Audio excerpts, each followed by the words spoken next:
เข้ามาถึงนะครับผมเวลาตอนสุดท้ายนะครับผมพาน้องลุกมาทางพีเพราะว่ามันแดดนะครับผมพี่น้องเออ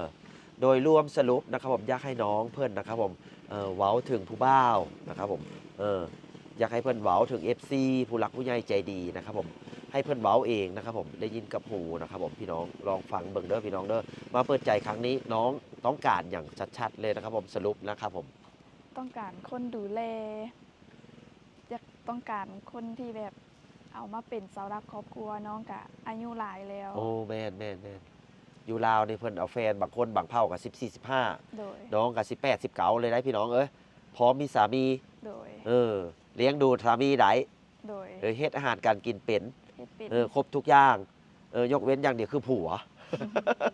บอกตามความซื่อเนาะน้องเนาะโดยหุ้นเราก็ดีนะพี่น้องเอ้ยสูงยาวอันลาดนะครับผม160นะครับผม